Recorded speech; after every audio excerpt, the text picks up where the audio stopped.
Abstract example number 15 है भैया आपका ग्रेटेस्ट इंटीजर का।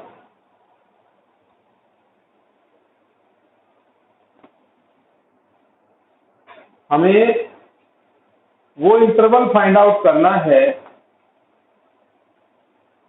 जहां वो वैल्यू जिनके लिए फंक्शन हमारा डिसकंटिन्यूअस है।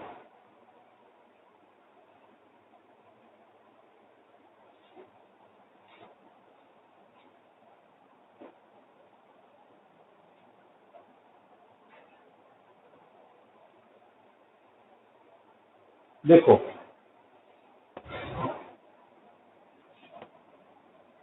हमें इसकी कंटिन्यूटी के बारे में डिस्कस करना है, हमें इस फंक्शन की कंटिन्यूटी के बारे में डिस्कस करना है। कैसे करेंगे देखिए, इस फंक्शन की कंटिन्यूटी के बारे में डिस्कस करना है ग्रेटेस्ट इंटीजर। तो ग्रेटेस्ट इंटीजर जो है वो दो प्रकार का नेचर रखता है, एक तो इंटीजर्स के लिए, एक नॉन इंटीजर के लिए। देखो कुछ बच्चों को ये पता नहीं, मैं इस फंक्शन का बता दूं कि ग्रेटेस्ट इंटीजर का मतलब है कि अगर 3.5 है तो ग्रेटेस्ट इंटीजर की वैल्यू उससे छोटा इंटीजर 3 होगी, और अगर ये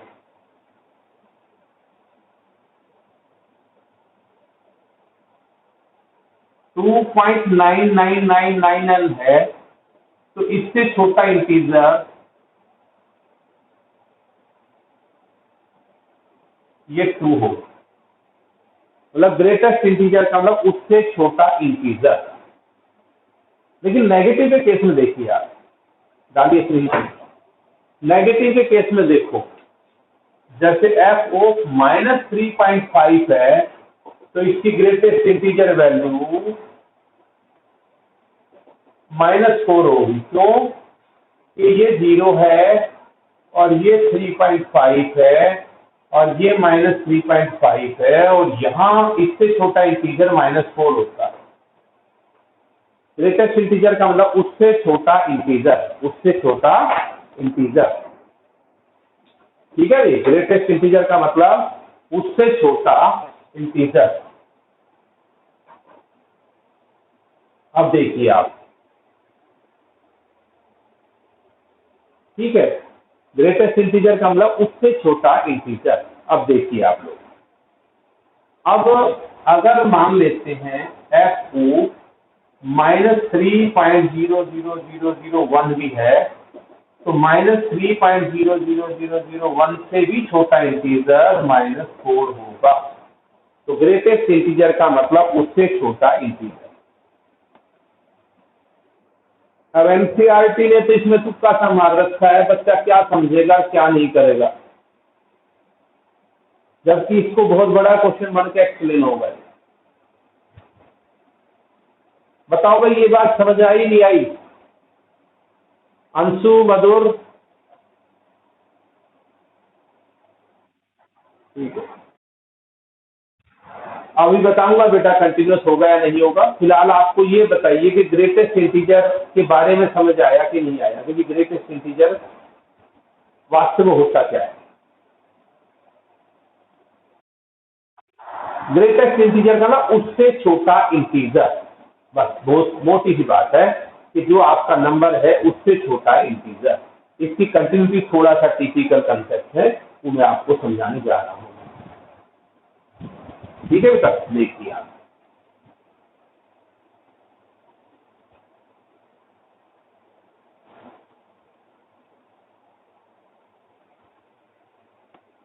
देखिए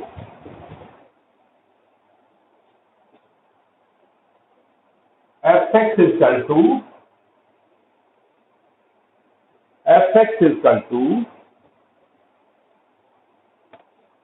ये ग्रेटेस्ट इंटीजर फंक्शन है। आपको इसके बारे में कंटिन्यूटी डिस्कस कर, देखो सबसे पहली बात तो ग्रेटेस्ट इंटीजर में डिस्कस करने से पहले मैं आप लोगों को बता दूं कि ग्रेटेस्ट इंटीजर जो है इसको दो कैटेगरी में डिवाइड करें। हम मान लेते हैं, लेट है मान लेते हैं, ये तो कोई इंटीजर होगा और ए भी रियल नंबर। ए कोई रियल नंबर लेना पड़ेगा आपको, और वो रियल नंबर कैसा है, ए कोई रियल नंबर है, और वो रियल नंबर बेटा ए कोई रियल नंबर k-1 से और k के बीच में। आप अपने मन में ऐसे सोचिए कि 5 और 6 के बीच के अंदर कोई नंबर है, 5 और 6 के बीच के अंदर कोई नंबर है, 5 और 6 के बीच में कोई नंबर है। ठीक है भाई, आगे देखिए, 5 और 6 के बीच में कोई नंबर है। अब देखो क्या होगा इसके अंदर, आप ये डेफिनेशन है बेटा आपकी, fx इक्वल टू k-1, ये जो आपका ग्रेटेस्ट इंटीजर है, ठीक है, k-1 होगा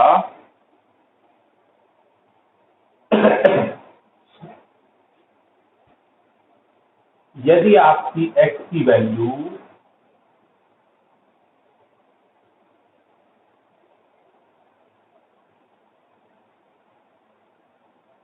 less than fx equal to k-1 होगा, यदि आपके x की वैल्यू लेस देन k-1 हो।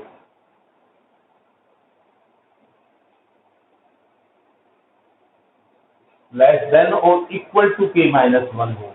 देखिए आप ऐसे सोचिए,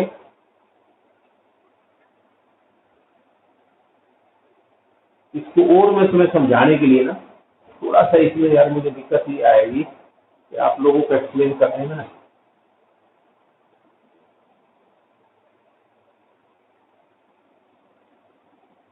पहले मैं इसको 2 कैटेगरी में डिवाइड करता हूँ, थोड़ा सा अच्छा समझाएगा। पहले आपको when x equal to a कोई पर्टिकुलर पॉइंट है इज ए रियल नंबर, किसी रियल नंबर पर हम बात करेंगे, हम किसी रियल नंबर पर बात करेंगे। ठीक है भाई, हम किसी रियल नंबर पर बात करेंगे कि किसी रियल नंबर पर, रियल का मतलब होता है नॉन इंटीग्रल, नॉन इंटीग्रल, ये आपकी नॉन इंटीग्रल वैल्यू है, नॉन इंटीग्रल रियल वैल्यू है। इसके ऊपर आप चेक करें कि आपका फंक्शन कैसा होगा। तो देखिए आप, इसमें हम आपको एक्सप्लेन कर रहे हैं कि fx इक्वल टू k-1। आप अपने दिमाग में समझने के लिए ऐसे कल्पना करें जैसे हम 5 और 6 के बीच में कोई नंबर ले रहे हैं, हम 5 और 6 के बीच में कोई नंबर ले रहे हैं, हम मान लेते हैं 5.6 पर ले रहे हैं। तो जब 5.6 है तो ग्रेटेस्ट इंटीजर की वैल्यू क्या होगी बताइए मुझे।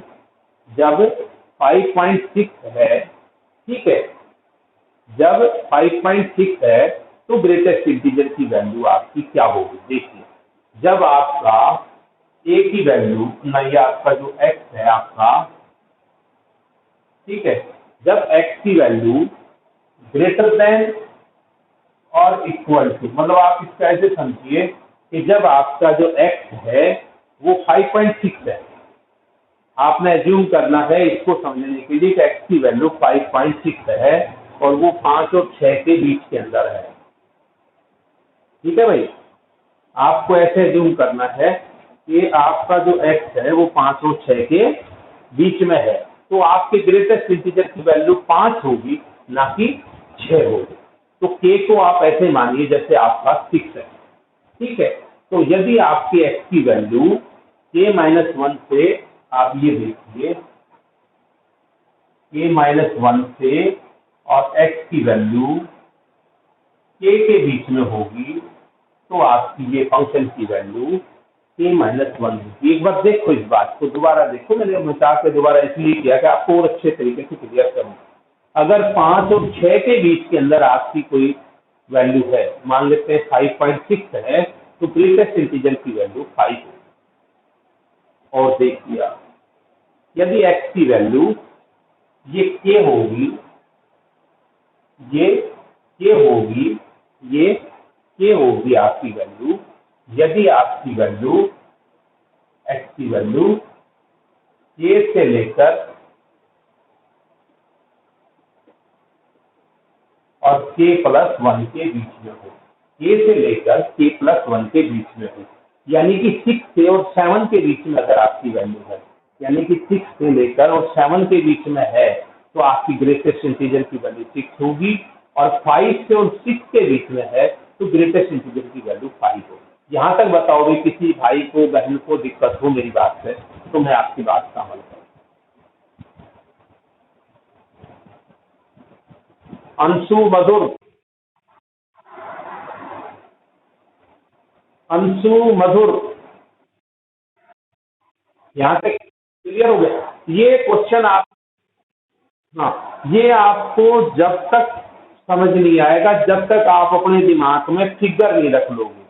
आपको जब तक अपने दिमाग के अंदर ये मान के चलो भी 5 और 6 के बीच में है तो ग्रेटेस्ट इंटीजर की वैल्यू 5 होगी, और 6 और 7 के बीच में है तो ग्रेटेस्ट इंटीजर की वैल्यू क्या होगी? 6 होगी। तो के को आप अपने मन में 6 मान के चलना जब भी मैं बात करूँ। आओ अब हम एट एक्स इक्वल टू ए पर चेक कर रहे हैं, और ए की वैल्यू बेटा, ए की वैल्यू k-1 से और k के बीच में। आइए at x equal to a के ऊपर left hand limit, limit x tends to a-fx, और ये आपका आ गया limit x tends to a minus में आपका फंक्शन क्या होगा? a माइनस में आपका फंक्शन ये हो गया, और आप अब इसका सब्स्टिट्यूशन करते हैं, x टेंड्स टू 0 करते हैं, और x की जगह पर a-h। देखिए बेटा, देखिए आप ध्यान से देखिए। आप अब आप ये देखिए कि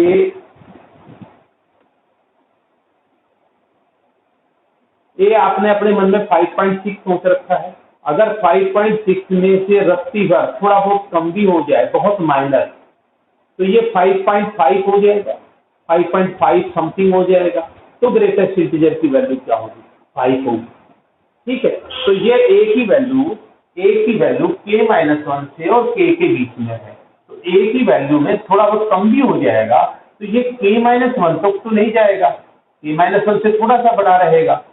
ठीक है, तो आप ये देखिए आपका ये k-1 वैल्यू आ जाएगी। याद रखो ग्रेटेस्ट इंटीजर में कभी भी वैल्यू मतलब लिमिट एंटर नहीं करती। आप ऐसा नहीं कर सकते ग्रेटेस्ट इंटीजर में कि h की जगह यहाँ 0 रख दो। तो a माइनस समथिंग यानी कि 5.6 माइनस समथिंग 5.5, और उससे छोटा इंटीजर क्या होगा? 5। तो जब a की वैल्यू k-1 से k के बीच में है, जब a की वैल्यू 5 से और 6 के बीच में है, तो यहां पर क्या रखा जाएगा? ग्रेटेस्ट इंटीजर में यह वैल्यू रखी जाएगी 5। बोलो बेटा। देखो बुक में तुक्का मार रखा है, एग्जैक्ट मेथड ये है जो मैं करा रहा हूं, और इसके अलावा भी अगर कोई आदमी कराता है तो वो भी तुक्का मार रहा है। कई बार आप लोगों को लगेगा तो सही भी सर थोड़ा सा बड़ा बता देते हैं, लेकिन that is the actual method. अब आजकल के बच्चे जो एनसीईआरटी से पढ़ा रहे हैं, तुम्हारे पास टीचर भी ऐसे मिल जाएंगे, तो वो एनसीईआरटी में जो लिख रखा है उसको खुदा मान के करवा देते हैं। बोलो भाई, ये वाली बात समझ में आई कि नहीं आई?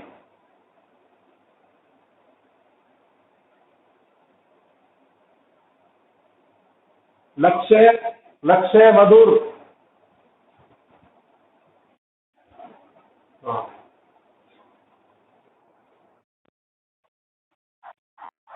यहाँ k-1 है भाई, k-1 है। x जब यहाँ है ही नहीं तो यहाँ k-1 लिखा जाएगा।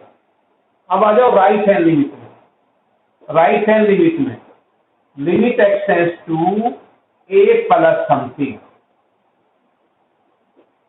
ये आपका आ जाएगा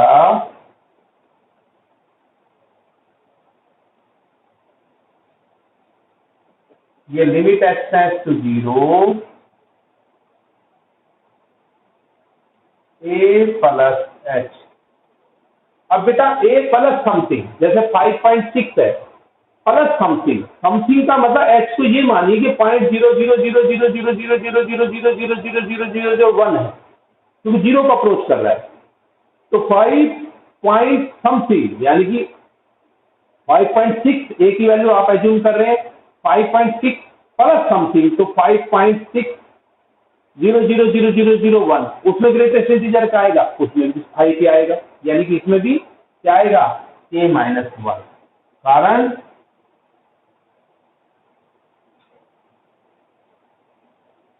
क्योंकि a की वैल्यू k-1 से k के बीच में है, तो छोटे वाले की साइड आएगा ग्रेटेस्ट इंटीजर, बड़े वाले की साइड नहीं जाएगा। a रियल है और वो k-1 से k के बीच में है, तो a से छोटा इंटीजर k-1 है, और a में से कुछ थोड़ा माइनस भी हो जाएगा तब भी इतना डाउन नहीं जाएगा। थोड़ा का मतलब स्लाइटली, बहुत ज्यादा। बोलो भाई,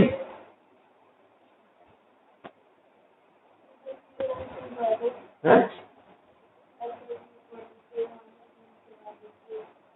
ये बताया तो सही, अगर k-1 से k के बीच में है,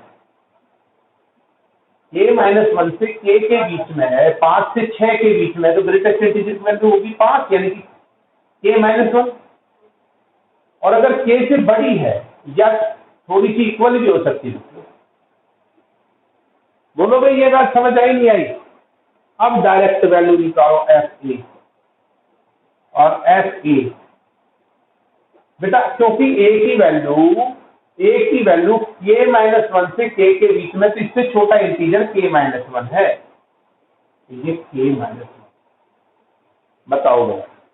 तो x इक्वल टू ए के ऊपर तीनों चीज सेम आ रही है, x इक्वल टू ए पर तीनों चीज सेम आ रही है, left hand limit, right hand limit और डायरेक्ट वैल्यू। तो हमारा जो फंक्शन है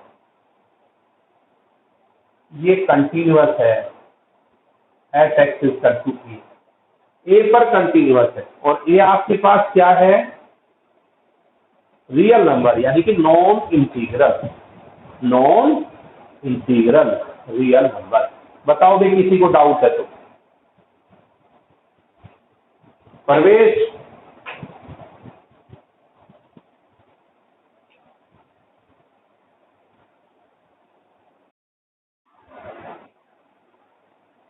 आ गया समझ?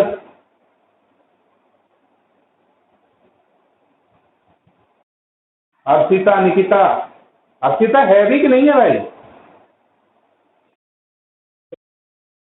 अच्छा अच्छा, तो तुम्हारे कब से स्कूल? भाई मैंने बताया कि 1 तारीख के बाद से 99% चांसेस है स्कूल खुलेंगे, तो इवनिंग में 6 से 7 की मेरी प्लानिंग है। आप अपने ट्यूशन को इधर उधर करने का प्रयास करें, और नहीं फिर 7 से 8 में जाएगी, 8 से 9 जाएगी।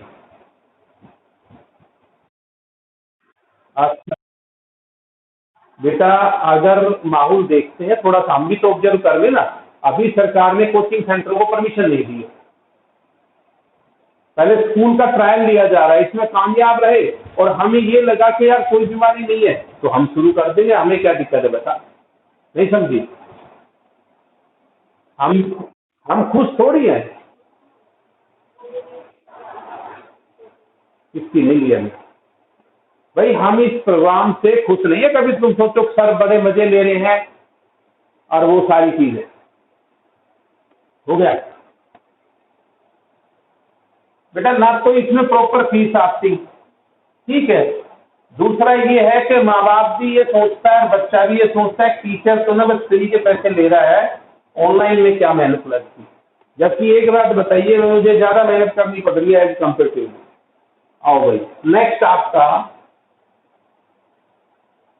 जब आपका x जो है वो k है, यानी कि अब आपको इंटीजर पर चेक कर दिया बेटा, यानी कि अब आप इंटीग्रल वैल्यू पर चेक करेंगे। अब आप इंटीजर पर चेक करेंगे, इससे पहले आपने नॉन इंटीग्रल वैल्यू पर चेक की कि फंक्शन कैसा है ग्रेटेस्ट इंटीजर। तो इंटीग्रल वैल्यू पर क्या होगा, देखिए आप, at x equal to k, तो left hand limit x tends to k minus something, और k माइनस समथिंग का मतलब, k माइनस समथिंग का मतलब k माइनस h, पुट कर देंगे, x टेंड्स टू 0 कर देंगे। अब एक बात बताओ, k से थोड़ी छोटी वैल्यू के लिए, यानी कि हम बात कर रहे हैं 6 से थोड़ी छोटी वैल्यू के लिए ग्रेटेस्ट इंटीजर क्या होगा? 5। तो k-1 आ जाएगा। ये आपका ये ग्रेटेस्ट इंटीजर की वैल्यू k माइनस समथिंग में k-1 आ जाएगी। अब राइट हैंड लिमिट आ जाओ। Right hand limit x tends to k plus, और ये ग्रेटेस्ट इंटीजर, ये क्या आ जाएगा बेटा? Limit h tends to 0 k plus h, क्या होगा इसका k प्लस h में? k plus something, 6 plus something में ग्रेटेस्ट इंटीजर की वैल्यू क्या होगी? क्या है? हाँ जी, ठीक है।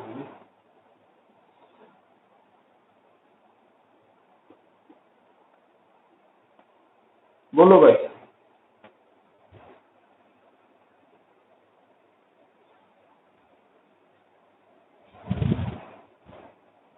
बाकी परेशान मत हो, जैसे भी माहौल होगा मैं तो सबसे पहले इस कोशिश में हूँ कि भी जो बेटरमेंट किया जा सकता है वो करें।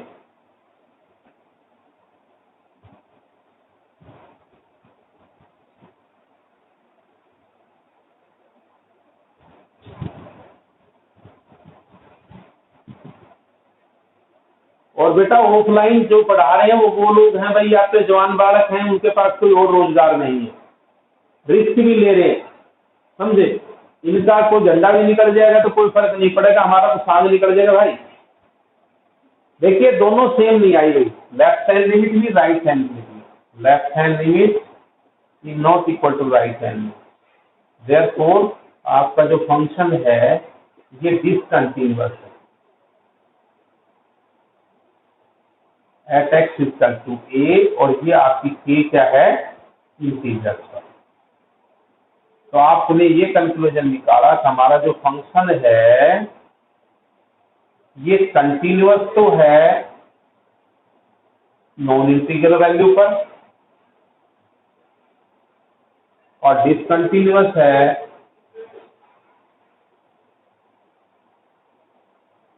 ऑन इंटीग्रल वैल्यू पर। ये कंपटीशन एग्जाम्स में भी आता है, भी ऑब्जेक्टिव में भी क्वेश्चन आ जाएगा, बोर्ड में भी आ जाता है। क्या करना?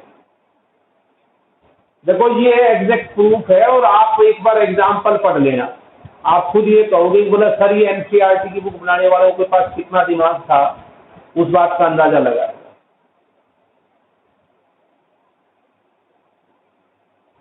कई कई टॉपिक में। हाँ जी भाई साहब,